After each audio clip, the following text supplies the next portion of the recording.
Vamos a hablar de las instalaciones de puesta a tierra. Lo primero que hay que explicar es por qué es necesaria una puesta a tierra.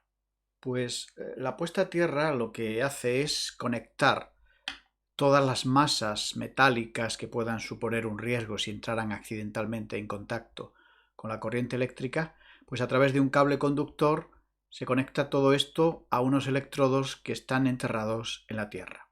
Siempre en esta protección debe ir asociado a algún tipo de dispositivo de corte, como puede ser un interruptor diferencial o un interruptor magnetotérmico. Para saber si la zona donde conectamos nuestros electrodos a tierra es la más adecuada, hay que entender el concepto de resistividad del terreno.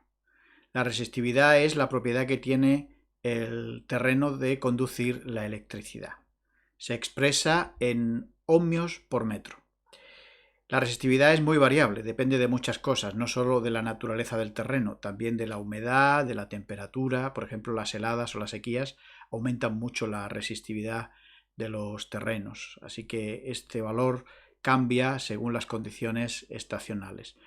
Y dado que estos valores tienden a cambiar mucho la resistencia, se recomienda que cuando clavemos nuestros electrodos lo hagamos de la forma más profunda que podamos, que son zonas menos sensibles a los cambios medioambientales. Además, la medición periódica que se haga de nuestro sistema de puesta a tierra debería hacerse siempre en la época más desfavorable, como suele ser la época seca o del verano. Aquí tenemos dos tablas que nos ayudan un poquito a entender este fenómeno. Vemos por un lado que la resistividad del terreno varía en función de la época del año, ¿veis? Va variando. Y también varía en función de la profundidad a la que clavemos nuestros electrodos. Vemos la línea verde sería a una profundidad de 1 metro y la línea roja a 3 metros. Vemos cómo los valores de resistencia son mucho más bajos cuando enterramos a 3 metros nuestro electrodo. Con relación a la resistividad del terreno propio, pues aquí tenemos una tabla orientativa, porque para estar seguros habría que hacer mediciones, pero esto es orientativo de la resistividad que hay en diferentes tipos de terreno. Evidentemente, donde hay zonas pantanosas, que es mezcla de agua o tierra muy compactada, pues tenemos resistencias bajísimas, que serían las ideales. Pero si nos metemos, por ejemplo, en terrenos donde hay mucha piedra o en terrenos arenosos, pues vemos que la resistencia es muy alta. Por eso este es un factor importantísimo que hay que tener en cuenta a la hora de decidir qué sistema de puesta a tierra y en qué lugar lo vamos a ubicar. El reglamento electrotécnico nos ofrece estas fórmulas orientativas también para calcular la resistencia que puede tener nuestro dispositivo de puesta a tierra, dependiendo de si es una placa, un electrodo o un cable enterrado desnudo en el terreno. Tenemos estas fórmulas que, por ejemplo, si se trata de una placa enterrada, pues la resistencia nos la da la resistividad del terreno, el perímetro de la placa multiplicado por este coeficiente. Si se tratara de una pica vertical, pues tenemos que multiplicar la resistividad del terreno, dividir entre la longitud de la pica. Y si se trata de un conductor enterrado horizontalmente, pues tenemos que dividir también resistividad por longitud del conductor, pero luego multiplicar por 2. El reglamento nos ofrece una amplia normativa de cómo tienen que ser nuestras conexiones a tierra. Para empezar, ¿cómo define el reglamento electrotécnico de baja tensión lo que es la conexión a tierra? Pues nos dice que es la unión eléctrica directa, sin fusibles ni protección alguna, de una parte del circuito eléctrico o una parte conductora, aunque no pertenezca al circuito eléctrico, con algún electrodo enterrado en el suelo. Mediante esta instalación se protege a las personas de posibles accidentes debido por corrientes de efectos, pero también se protegen nuestras instalaciones contra corrientes que pueden venir por descargas de origen atmosférico, como son los rayos. Este es el esquema que el reglamento electrotécnico de baja tensión nos da para lo que es una instalación de puesta a tierra básica. Tenemos por un lado, esta sería nuestra puesta a tierra, la que sería enterrada en el suelo. Este sería el borne principal de tierra, que es aquel que tenemos por un lado que usar para desconectar nuestra tierra del resto de la instalación cuando haya que hacer mediciones, pero también es el punto donde van a conectarse pues tanto el conductor de protección de la instalación como todos los conductores equipotenciales de cualquier masa, tubería o parte metálica que queramos proteger de nuestra instalación. Para tomas de tierra se pueden utilizar diferentes sistemas. Por un lado se pueden usar barras, tubos, pletinas, conductores desnudos, placas, hacer anillos en el suelo en zanjas o conectar en las armaduras o estructuras metálicas de nuestra instalación. Como se ve aquí, pues aquí tendríamos, digamos, en todo el perímetro de la instalación, en las partes de la estructura, pues conectamos un conductor que está luego haciendo una especie de anillo y conectado en diferentes puntos a picas de tierra. Aquí tendríamos pues la tradicional para una sola vivienda, una pica de tierra en el suelo. Aquí tendríamos una placa, etc. Hay que tener en cuenta que la profundidad a la que clavemos nuestros electrodos influye en el valor de la resistencia de tierra. El reglamento nos dice que nunca puede ser menor a 0,50 metros esta profundidad, pero la práctica nos enseña que es más recomendable como mínimo ponerlo a 0,8 metros de profundidad. Las dimensiones que tienen que tener nuestros electrodos, pues esta tabla que aparece en el reglamento también nos ayuda. Si son picas tradicionales como son las barras de cobre o de acero galvanizado, etc., pues aquí tenemos los diámetros mínimos. Si se tratara de conductor desnudo, pues mínimo nos dice que deberíamos de poner, el reglamento dice 25 milímetros, en realidad lo recomendable serían 35 milímetros. Si fueran placas, según si son cuadradas o rectangulares, pues ahí también nos dice cómo tenemos que calcular el tamaño. Con relación a lo que mencionamos antes de las secciones mínimas de los conductores, pues si son conductores protegidos por aislamiento, es decir, libres de corrosión, pues mínimo se requiere un conductor de 16 milímetros, en el caso del cobre. Si es conductor desnudo, es decir, no está protegido contra la corrosión, entonces mínimo nos pide 25 milímetros en cobre, aunque lo recomendable siempre son 35 milímetros. Recordemos que las condiciones de seguridad de la Tierra van variando, por lo tanto es mejor pues sobredimensionar un poquito más el conductor de protección. El reglamento también establece que tiene que haber un borne de puesta a tierra, es este que veis aquí, que es seccionable, es decir, para hacer las mediciones, en muchos tipos de mediciones se requerirá desconectar este borne, abrirlo para que quede aislado de nuestra instalación. A este punto tenemos que conectar los conductores de tierra, es decir, los que vienen de la pica, los conductores de protección que van a las diferentes líneas, si hubiera uniones equipotenciales, etc., también. Aquí tenemos la representación que hace el reglamento del borne principal de tierra, ¿no?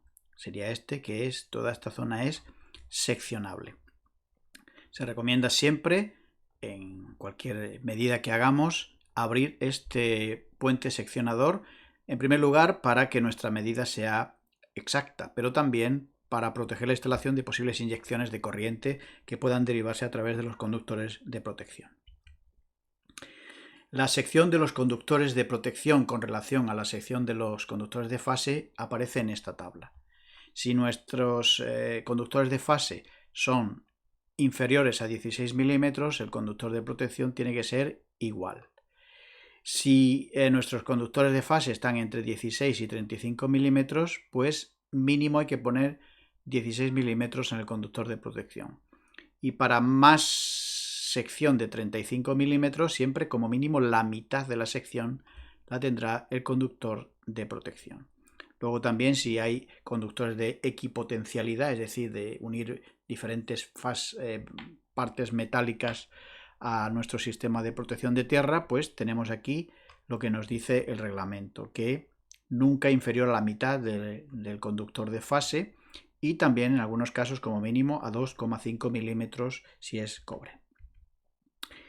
¿Cuál es la resistencia eléctrica de la Tierra que tiene que tener nuestra instalación según el reglamento?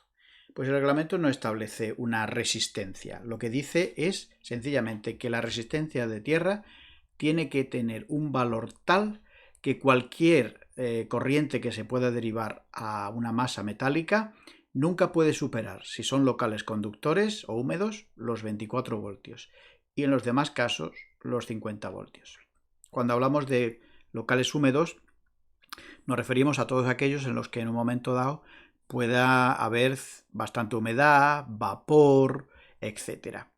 Hemos de tener en cuenta que nuestros domicilios, aunque no están catalogados como locales húmedos, pues sí tienen zonas muy sensibles, como son los cuartos de baños, en el momento en que alguien pues empieza a ducharse con agua caliente, se genera bastante vapor y podríamos considerar que esa parte de la instalación es una instalación húmeda. Por eso siempre es bueno venirse a este valor, aunque sea en una instalación domiciliaria.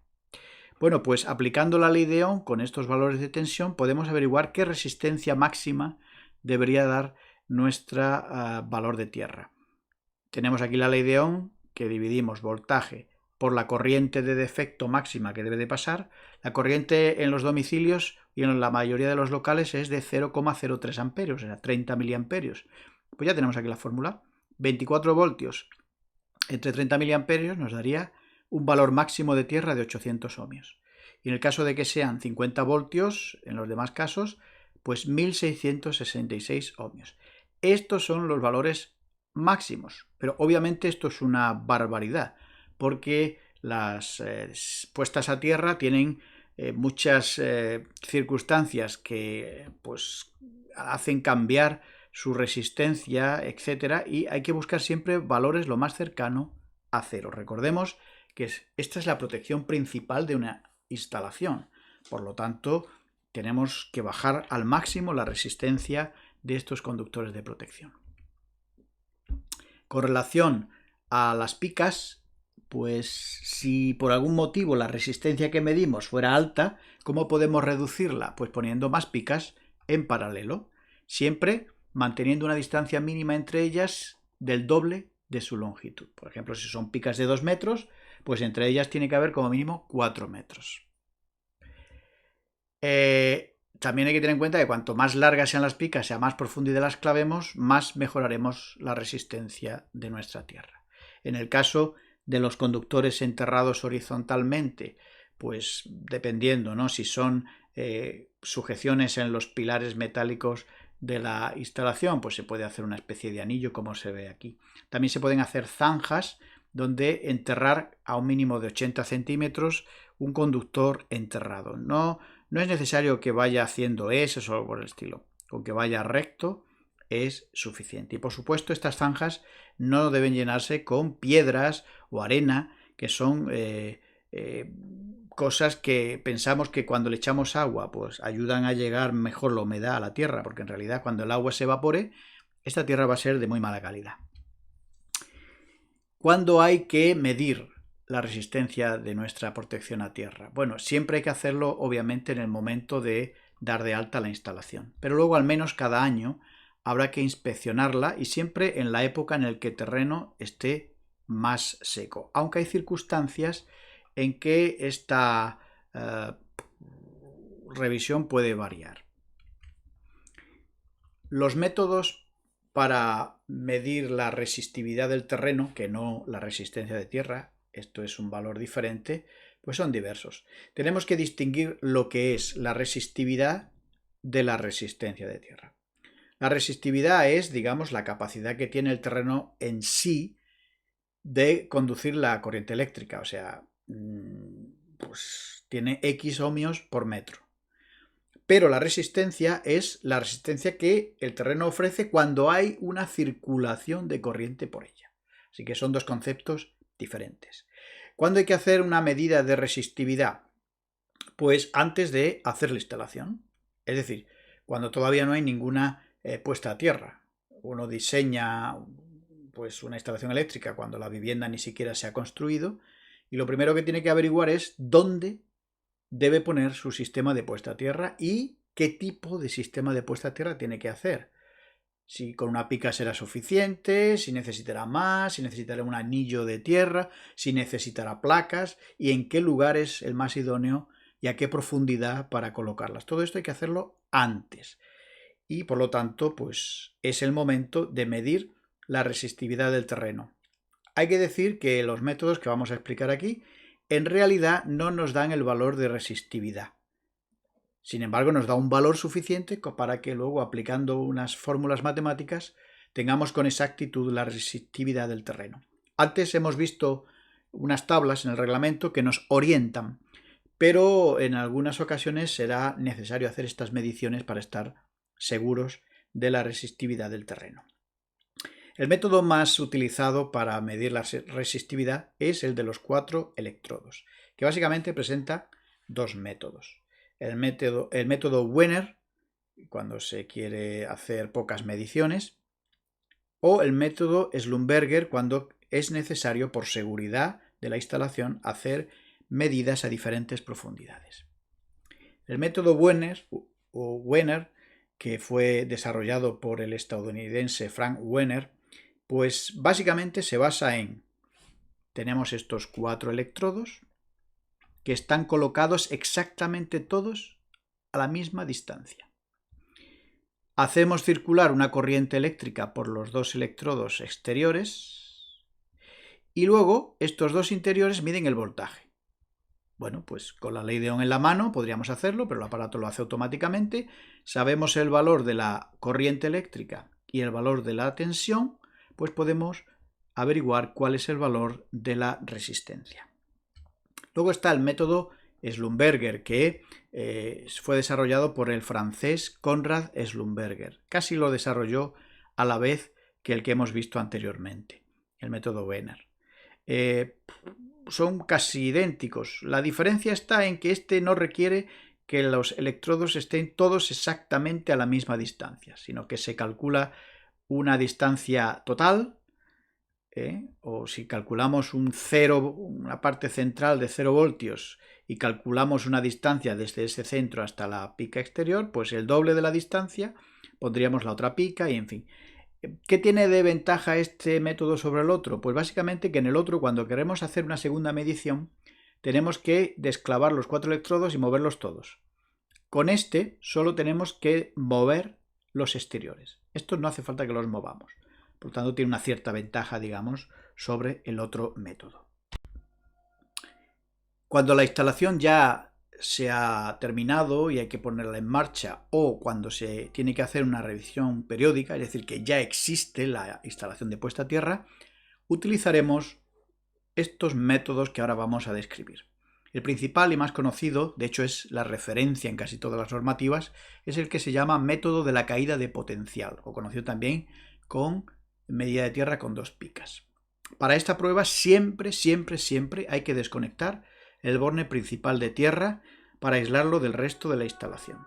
Recordemos que vamos a inyectar corrientes que pueden derivarse a través de los conductores de protección a nuestra instalación y además la medida no sería correcta porque se mediría no solo la tierra sino parte del circuito. En principio, este sistema pues parte de conectamos a un generador de corriente, que es el que tiene nuestro aparato multifunción de prueba, pues conectamos a la pica de tierra que tenemos instalada en el terreno y ponemos un segundo electrodo de referencia y hacemos circular una corriente eléctrica por aquí. Otra pica, que es la pica de tensión, la insertamos en el terreno a una cierta distancia y medimos voltios. Como tenemos el valor de la corriente y el valor del voltaje, pues ahora el aparato, o lo podríamos hacer igual con la ley de Ohm, podemos averiguar cuál es la resistencia. Hay distintas variantes en este tipo de método. Antes de explicarlo, hay que entender un concepto. Todas las picas o electrodos que insertamos en el terreno tienen lo que se llama una zona de influencia, es decir, un voltaje parásito que se genera en la zona donde está enterrado el electrodo. Para hacer las mediciones hay que huir de estas zonas para que nuestras mediciones sean seguras. Pues bien, el primer método, el más conocido, es el que se llama método del 62%. ¿En qué consiste este método? Pues aislamos nuestra instalación de tierra de la instalación interior, conectamos una punta de prueba a nuestro electrodo de tierra que tenemos clavado.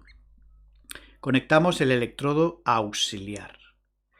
Más o menos calculamos la distancia y a un 62% de la distancia clavamos nuestro electrodo de tensión para medir la tensión. Y medimos. ¿Cómo sabemos si la medición es correcta? Es decir, que estamos fuera de la zona de influencia de esta o de esta. Pues desclavamos el electrodo de tensión y lo adelantamos un 10%. En vez de a 62, a 52% y medimos. Luego hacemos lo mismo al revés, retrasamos otro 10%, nos vamos a 72. Las mediciones tienen que ser muy similares. Si hay una variación sensible, quiere decir que estamos en la zona de influencia de alguna de las picas. Habrá que alejarlas más. También podemos desplazarlas hacia los lados. El método del triángulo se utiliza cuando disponemos de un espacio limitado, es decir, no podemos extender los cables de los electrodos todo lo que queramos, o hay algún obstáculo por el medio que nos lo impide. ¿Cómo haríamos esto? Pues conectamos una punta de prueba a nuestro electrodo de tierra que tenemos clavado, extendemos a la electrodo auxiliar y aquí ponemos el electrodo de tensión. Hacemos como una especie de triángulo equilátero y medimos. Luego desplazamos nuestro electrodo hacia el otro lado opuesto y hacemos también otro triángulo equilátero. Las medidas deben ser similares. Si no es así, es que estamos dentro de la zona de influencia de alguno de los electrodos. Habría que alejarlos. Otro tipo de medición es la medida de tierra por el método de los 4 polos. En realidad es el mismo método del 62% que hemos visto antes, porque se basa, veis, conectamos una punta de prueba a nuestra pica de tierra que está desconectada de la instalación, el electrodo auxiliar de corriente y el electrodo de prueba de tensión. Pero añadimos un cuarto conductor que conectaríamos a la punta de prueba que va a nuestra pica de tierra. Esto sirve para que el aparato internamente mida la resistencia de estos conductores de prueba y también del que va conectado a la pica. Analiza ese valor de resistencia y lo descuenta del valor que medimos. Esto nos da una precisión altísima. Esto es especialmente importante cuando se trata de medir resistencias muy débiles en instalaciones que son muy sensibles. Hablemos de quirófanos, hablemos de instalaciones de telecomunicación, etc. Otro tipo de medida que se utiliza es la que se llama medida de la impedancia de bucle, también conocida como de fase conductor de protección. Esta medida en realidad está diseñada para sistemas de distribución tipo TN, para medir la corriente de cortocircuito que disparará nuestras protecciones donde no se van a poner diferenciales sino magnetotérmicos. Pero claro, como la mayoría de las redes de distribución son del tipo TT, esta medición no está diseñada para esto. Sin embargo, el reglamento electrotécnico nos permite utilizarla, aunque su medida no es exacta, es solo aproximada. ¿Por qué nos permite usarla? Pues nos permite usarla en circunstancias en las que no podemos utilizar picas auxiliares. La mayoría de los edificios en las ciudades, pues obviamente tienen la cimentación de hormigón, hay acerados, calzadas, no podemos clavar picas. Pues en esta situación el reglamento nos permite utilizar este sistema. ¿En qué se basa este sistema? Como veis en el esquema, tenemos nuestro circuito. Aquí no hace falta ni desconectar el borne de puesta a tierra ni siquiera conectarnos a la pica de tierra. Sencillamente conectamos nuestro equipo de medida a cualquiera de los enchufes de la instalación o tomas de corriente. Alimentación de fase, neutro y conductor de protección. El aparato inyecta o hace una derivación de corriente hacia la tierra. ¿Y entonces qué se genera? Se genera lo que veis aquí, un bucle. Sale nuestra corriente derivada a tierra, viaja hasta la tierra del transformador, se mete en el transformador, se mete de nuevo en el conductor activo y vuelve a entrar. Es decir, se hace como un bucle. Pues este aparatito mide la resistencia de todo ese recorrido. Claro, al medir la resistencia estamos midiendo la resistencia de tierra medida del conductor interno del transformador y medida del conductor de retorno a la instalación. Es decir, nuestra resistencia no es exacta. Nos dará una resistencia siempre más alta de lo normal, pero no importa. Si el valor está dentro de los límites, pues ya sabemos que es una tierra segura, porque la tierra real será siempre inferior a lo que nos ha medido el aparato multifunción. Otro método de medir la resistencia de tierra es el conocido como pinza de tierra. Esto solo se puede hacer cuando hay más de una pica de tierra, porque se basa en hacer una especie de circuito cerrado, de bucle. Entonces, la pinza tiene, por decirlo así, como dos transformadores.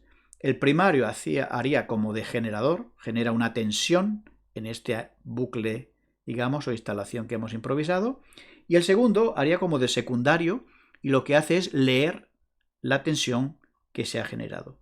Y al medir la corriente y tensión que se ha generado, también nos puede ayudar a ver la resistencia que hay en esta zona. Una variante es la medida de bucle de tierra con dos pinzas, que es igual que la anterior, solo que en lugar de tener los dos sistemas en una sola pinza, los tiene separados. Por un lado tiene una pinza que genera la corriente y por otro lado tiene la pinza que lee el valor de esa corriente en voltios.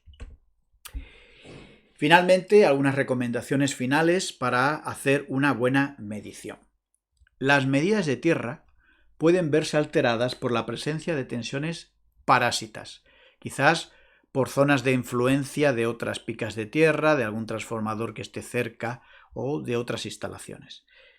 La mayoría de los equipos que utilizamos para medir tierra nos avisan cuando hay alguna tensión que sobrepasa el límite, digamos, de seguridad para hacer nuestra medición de forma correcta. Si este es el caso, que el aparatito nos avisara de que hay algún tipo de tensión parásita de este tipo, tendríamos que cambiar nuestra medida en otro punto. Para evitar las zonas de influencia que hemos dicho que las picas tienen, pues tenemos que asegurarnos de que nuestras sondas de prueba estén lo más alejadas posible. Y desplazando, como hemos visto, las medidas, podemos ver si se repiten o no. Si no se repiten, es que tenemos que alejar más todavía las picas de referencia. También a veces se producen interferencias electromagnéticas por una correcta colocación de los conductores de prueba. Tenemos que procurar que las picas estén totalmente en línea recta, que los conductores que utilizamos de prueba estén totalmente desenrollados, que al colocar los cables en el suelo no los, pongamos unos cerca de otro, que tampoco vayan paralelo a otra línea de conductores o a algún conducto metálico como pueden ser tuberías, vallas, etc. Todo esto nos ayuda a eliminar estas interferencias electromagnéticas. Y por último, para tener una precisión de medida correcta, tenemos que tener siempre en buen estado nuestros equipos. El equipo tiene que estar bien de baterías, la resistencia de nuestros dispositivos tiene que ser baja, como los cables en buen estado, las picas auxiliares limpias, libres de corrosión, etc. Todo esto nos ayudará a tener una medición correcta. Pues nada más, espero que con esta explicación, pues que no es una explicación exhaustiva, porque hay muchas más maneras de medir la resistencia de tierra, pero esto nos sirve un poquito para hacernos idea de las más frecuentes y luego, naturalmente, los manuales de los fabricantes de cada equipo que utilicemos nos darán instrucciones más específicas con relación a las distancias a las que tenemos que colocar nuestros electrodos de prueba. De cualquier forma, me gustaría terminar esta exposición resumiendo. Esta es la parte de la instalación eléctrica más importante, aunque en realidad no es parte de la instalación eléctrica, porque en ningún punto debería de haber conexión del conductor de protección con los conductores activos, pero hemos de decir que forma parte de la instalación. Es la más sensible, porque ni siquiera un protector como un interruptor diferencial nos garantiza nada. La verdadera seguridad de una instalación eléctrica está en que tengamos un buen sistema de puesta a tierra.